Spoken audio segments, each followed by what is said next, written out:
Danny Flexon here for Seconds Out. Delighted to be joined by my old friend and Hall of Fame promoter, Frank Warren. Frank, how are you? I'm all right. I'm not too bad, Dan. How are you, mate? I'm very good, thanks. We're here at the Fight Week press conference for Beterbiev against Anthony Yarde. Beterbiev's come over from Russia. He's going to be the away fighter, if you like, even though he's the champion. How hard, if at all, was it to persuade him to make that sacrifice? Well, I don't know how I dealt with his promoter, which is top rank, Bob Arum, and they were all up for it. So it didn't take us very long to put it together. The fight should have took place last year, but it didn't because obviously he was injured. But they were. As always with Bob, it's easy for us to deal with him, and we made the fight and got our man home advantage. Talk to us about the relationship with Bob and with Top Rank, because you set up the Callum Johnson fight. Unfortunately, didn't happen for him, and then you've now got Yarde in pole position. It's obviously a beneficial working relationship. Yeah, I mean, we've worked together for years now, so I'm just trying to think. My first world title fight with him was in 1985, January 18, 1985. That was Colin Jones against Don Curry. So that was our first one that we did together. So what's that, 38 years ago? So yeah, we've been working for 38 years. Do you keep kind of a running tally, like who's ahead in terms of winners? I'll be honest, I don't. I don't. I can't. No, I don't. And there were some issues with Bob before over Tyson Fury. There were some comments made that you weren't entirely happy with. Is that all kind of smoothed over now? Are you guys back on great terms? I'm always on great terms. I've got no problem. I can't even remember what was said. Well, that's a good sign. Yeah, so that's it. I'm getting old. I'm getting, as you well know, a couple of times I'll make a few ricks, like I said about Anthony being in front on the scorecards. I don't know what. Well, anyway, that's how it is. And you say you're getting old. Bob's obviously, 93 now, still coming over for the big fights. I'm junior. Do you see yourself still doing this sort of thing at 93?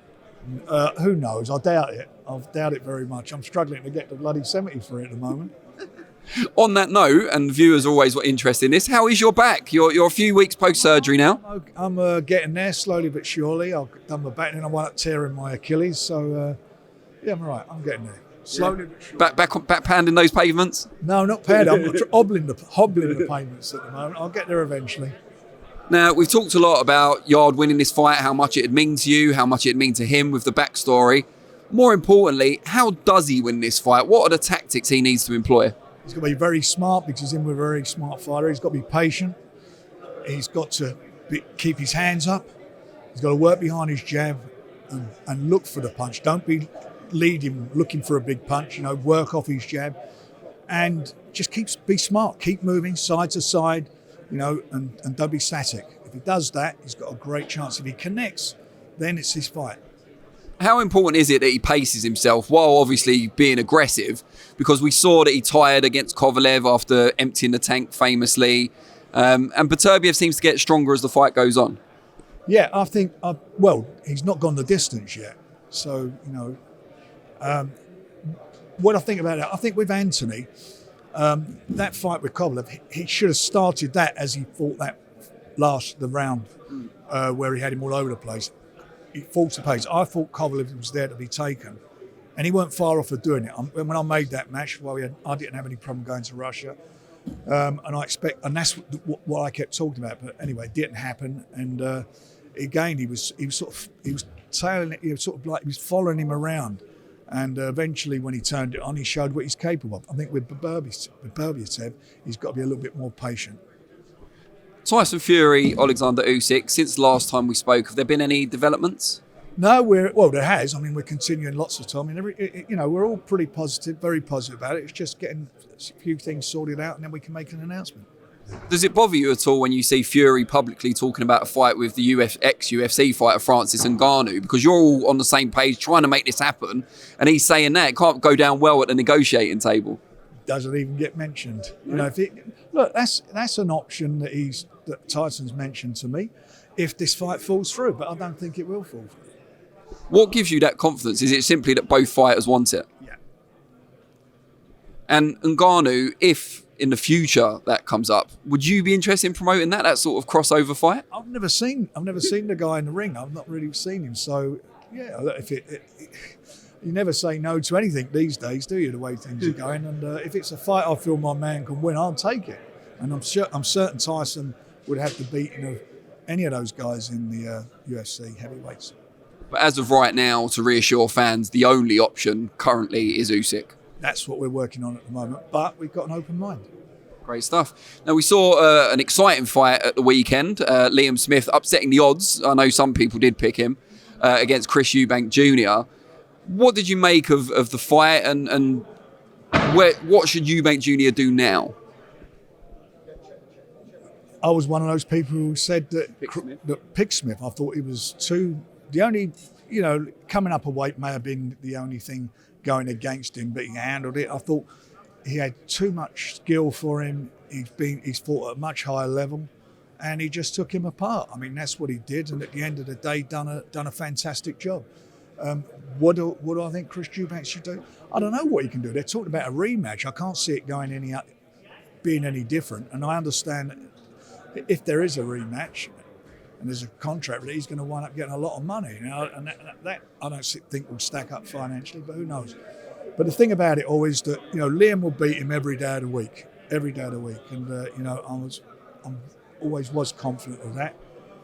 What should he do? I don't know what he can do. I mean, Liam's 34 years of age. He shows you what he's got, the class level. I don't know where he goes. I don't know. I mean, I don't see him beating. Like I said, I don't think he was the best in Britain. Well, it has been proven he's not now, but I didn't think he was at all. Maybe a fight for him would be Zach Parker. Interesting stuff. Now, Billy Joe Saunders, someone you used to work with, has been in the news for not great reasons this week, exposing some private messages, or thought to be private, between him and boxer promoter Ben Shalom. I want to ask specifically about those messages, but how did you manage Saunders for so long and kind of keep him more or less out of the firing line? Just had a good relationship with him. He's done a few daft things sometimes, but I like Bill, I had a very decent relationship, and as was proven, guided him to two weights, world championships, 2 weights, and he then went on to, and then we could have made we were trying to make the Canelo fight, but it was taking an age to do that.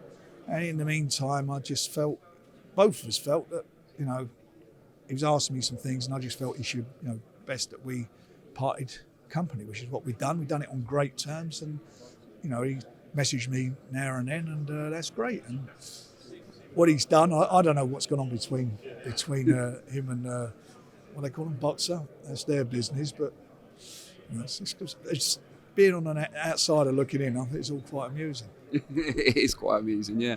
What's the latest on Daniel Dubois, WBA regular champion, of course, had an injury, but back in the gym and ready to go? I believe will be out sometime in early spring. That's what we're looking at. As Joe Joyce will be as well. Any idea in terms of opponents? We know he's not going to force the Usyk fight if Usyk's fighting Tyson, so who does he kind of keep busy against? He'll fight somebody out of the top 10, and that's because he has to. That's what it is. He's got to fight someone who's in the top 10. And talking of heavyweights, you've got an incredibly promising pro heavyweight making his debut on this bill in Moses Itauma. What attracted you to signing him initially, and how quickly, because we know how far he can go, but how quickly can he get there? Well, we've been sponsoring him for 2 years. We spotted him back then when he was 16. And I was hearing lots and lots of good reports about him. And for me, he's an unbelievable prospect. And you've seen what he did last year, won the European gold medal. Championships, 4 fights, 4 knockouts in the first round. Then went on to win the World Youth Championships, again, gold medalist. And all the reports that I've heard of his various sparring sessions with seasoned professionals when he was 16, 17 have been unbelievable. So he is a rare talent, and I'm very excited about it. And he's got the ambition. His ambition is to become the youngest heavyweight champion. And I get that, and I'm pleased that he's got ambitions like that. But we'll obviously guide his career correctly and pick the fights at the right time for him. But I'm going to keep him very, very busy. What I don't want him to do at that age, I don't want to burn him out. He's got to make sure that he's comfortable and he can do that.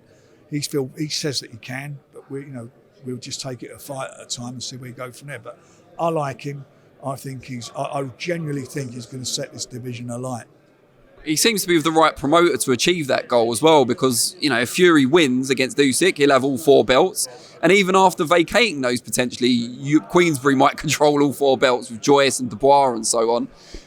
Is it going to be difficult for you when Moses does get to that place in an accelerated path as well? You've got to match him against one of your big stars.